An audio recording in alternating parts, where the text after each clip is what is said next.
Introduction. My story. On the final day of my sophomore year of high school, I was hit in the face with a baseball bat. As my classmate took a full swing, the bat slipped out of his hands and came flying toward me before striking me directly between the eyes. I have no memory of the moment of impact. The bat smashed into my face with such force that it crushed my nose into a distorted U shape. The collision sent the soft tissue of my brain slamming into the side of my skull. Immediately, a wave of swelling surged throughout my head. In a fraction of a second, I had a broken nose, multiple skull fractures, and two shattered eye sockets. When I opened my eyes, I saw people staring at me and running over to help. I looked down and noticed spots of red on my clothes. One of my classmates took the shirt off his back and handed it to me. I used it to plug the stream of blood rushing from my broken nose. Shocked and confused, I was unaware of how seriously I had been injured. My teacher looped his arm around my shoulder and we began this long walk to the nurse's office. Across the field, down the hill, and back into school. Ransom hand touched my sides, holding me upright. We took our time and walked slowly. Nobody realized that every minute mattered. When we arrived at the nurse's office, she asked me a series of questions. What year is it? 1998, I answered. It was actually 2002. Who is the President of the United States? Bill Clinton, I said. The correct answer was George W. Bush. What is your mother's mom's name? Uh, um, I stalled. 10 seconds passed. Patty, I said casually, ignoring the fact that it had taken me 10 seconds to remember my own mother's name. That is the last question I remember. My body was unable to handle the rapid swelling in my brain and I lost consciousness before the ambulance arrived. Minutes later, I was carried out of school and taken to the local hospital. Shortly after arriving, my body began shutting down. I struggled with basic functions like swallowing and breathing. I had my first seizure of the day. Then I stopped breathing entirely. As the doctors hurried to supply with me oxygen, they also decided the local hospital was unequipped to handle the situation and ordered a helicopter to fly me to a larger hospital in Cincinnati. I was rolled out of the emergency room doors and towards the helipad across the street. The stretcher rattled on a bumpy sidewalk as one nurse pushed me along with while another pumped each breath into me by hand. My mother, who had arrived at the hospital a few moments before, climbed into the helicopter beside me. I remained, I remained unconscious and unable to breathe on my own as she held my hand during the flight. While my mother rode with me in the helicopter, my father went home to check on my brother and sister and break the news to them. He choked back tears as he explained to my sister that he would miss her 8th grade graduation ceremony that night. After passing my siblings off to family and friends, he drove to Cincinnati to meet my mother. When my mom and I landed on the roof of the hospital, a team of nearly 20 doctors and nurses sprinted onto the helipad and wheeled me into the trauma unit. By this time, the swelling in my brain had become so severe that I was having repeated post-traumatic seizures. My broken bones needed to be fixed, but I was in no condition to undergo surgery. After yet another seizure, my third of the day, I was put into a medically induced coma and placed on a ventilator. My parents were no strangers to this hospital. 10 years earlier, they had entered the same building on the ground floor after my sister was diagnosed with leukemia at age 3. I was 5 at the time. My brother was just 6 months old. After 2.5 years of chemotherapy treatments, spinal taps, and bone marrow biopsies, my little sister finally walked out of the hospital, healthy and cancer free. And now, after 10 years of normal life, my parents found themselves back in the same place with a different child. While I slipped into a coma, the hospital sent a priest and a social worker to comfort my parents. It was the same priest who had met with them a decade earlier on the evening they found out my sister had cancer. As day faded into night, a series of machines kept me alive. My parents slept restlessly on a hospital mattress. One moment they would collapse from fatigue, next they would be wide awake with worry. My mother would tell me later it was one of the worst nights I have ever had. My recovery. Mercifully, by the next morning my breathing had rebounded to the point where the doctors felt comfortable releasing me from the coma. When I finally regained consciousness, I discovered that I had lost my ability to smell. As a test, nurse asked me to blow my nose and sniff an apple juice box. My sense of smell returned, but to everyone's surprise, the act of blowing my nose forced air through the fractures in my eye socket and pushed my left eye outward. My eyeball bulged out of the socket, held precariously in place by my eyelid and the optic nerve attaching eye to my brain. The ophthalmologist said my eye would gradually slide back into the place as the air seeped out, but it was hard to tell how long this would take. I was scheduled for surgery 1 week later, which would allow me some additional time to heal. I looked like I had been on the wrong end of a boxing match, but I was clear to have left the hospital. I returned home with a broken nose, half a dozen facial fractures, and a bulging left eye. The following months were hard. It felt like everything in my life was in pause. I had double vision for weeks. I literally couldn't see straight. It took more than a month, but my eyeball did eventually return to its normal location. Between the seizures and my vision problems, it was 8 months before I could drive a car again. At physical therapy, I practiced basic motor patterns like walking in a straight line. I was determined not to let my injury get me down.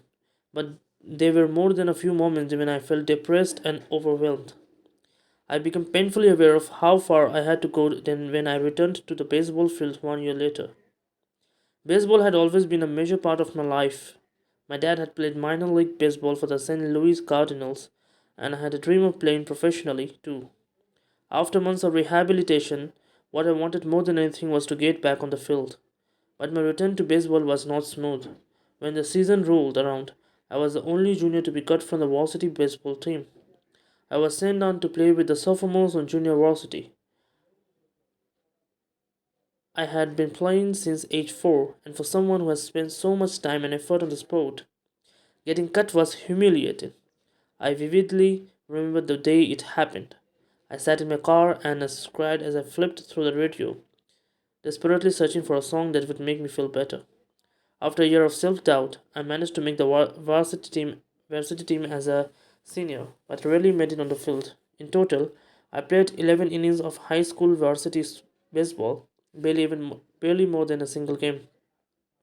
Despite my lackluster high school career, I still believed I could become a great player, and I knew that if things were going to improve, I was the one responsible for making it happen. The turning point came 2 years after my injury when I began college at Denison University. It was a new beginning, and it was a place where I would discover the surprising power of small habits for the first time. How I learned about habits. Attending Denison was one of the best decisions of my life. I earned a spot on the baseball team, and although I was at the bottom of the roster as a freshman, I was thrilled. Despite the chaos of my high school years, I had managed to become a college athlete. I wasn't going to be starting on the baseball team anytime soon, so I focused on getting my life in order. While my peers stayed up late and played video games, I built good I built good sleep habits and went to bed early each night. In the messy world of a college dorm, I made a point to keep my room neat and tidy. These improvements were minor, but they gave me a sense of control over my life. I started to feel confident again, and this growing belief in myself rippled into the classroom as I improved my study habits and managed to earn straight A's during my first year. A habit is a routine or behavior that is performed regularly and in many cases automatically. As, as each semester passed, I accumulated small but consistent habits that ultimately led to results that were unimaginable to me when I started. For example, for the first time in my life, I made it a habit to lift weights multiple times per week. And the years that followed, my 6 foot 4 inch frame bulked up from a featherweight to 170 to a lean 200 pounds. When my sophomore season arrived, I earned a certain role on the pitching staff. By my junior year, I was voted team captain, and at the end of the season, I was selected for the All Conference team. But it was not until my senior season that my sleep habits, study habits, and strength training habits really began to pay off. 6 years after I had been hit in the face with a baseball bat, flown to the hospital, and placed into a coma, I was selected as a top male athlete at Denison University and named to the ESPN Academic All America team, an honor given to just 33 players across the country.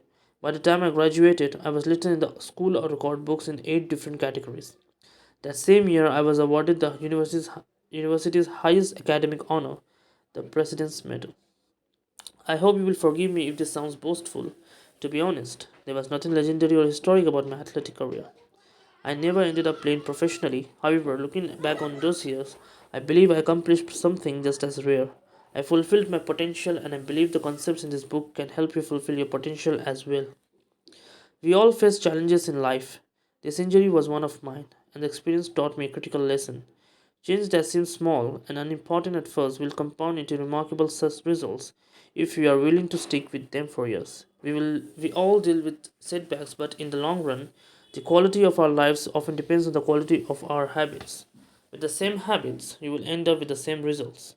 But with better habits, anything is possible. Maybe there are people who can achieve incredible success overnight. I don't know any of them, and I'm certainly not one of them. There wasn't one defining moment on my American journey from medically induced coma to academic All American. There were many, it was a gradual evolution, a long series of small wins and tiny breakthroughs.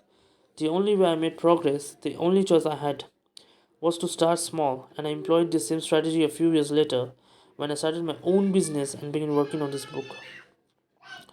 How and why I wrote this book. In November 2012, I began publishing articles at jamesclear.com. For years, I had been keeping notes about my personal experiments with habits and was finally ready to share some of them publicly. I began by publishing a new article every Monday and Thursday. Within a few months, this simple writing habit led to my first 1000 email subscribers, and by the end of 2013, that number had grown to more than 30,000 people. In 2014, my email list expanded to over 100,000 subscribers, which made it one of the fastest growing newsletters on the internet. I felt like an imposter when I began trying writing 2 years earlier, but I was becoming known as an expert on habits, a new label that excited me but also felt uncomfortable. I had never considered myself a master of the topic, but rather someone who was experimenting alongside my readers.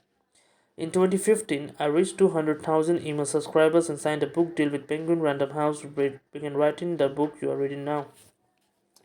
As my audience grew, so did my business opportunities. I was increasingly asked to speak at top companies about the science of habit formation, behavior change, and continuous improvement.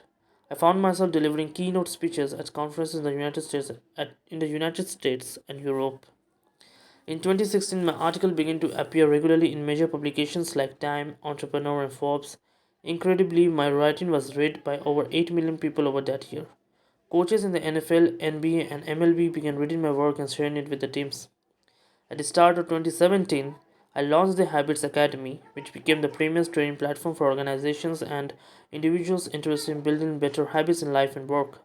Fortune 500 companies and growing startups began to enroll the leaders and train the staff. In total, over 10,000 leaders, managers, coaches, and teachers have graduated from the Habits Academy, and my work with them has taught me an incredible amount about what takes to make habits work in the real world.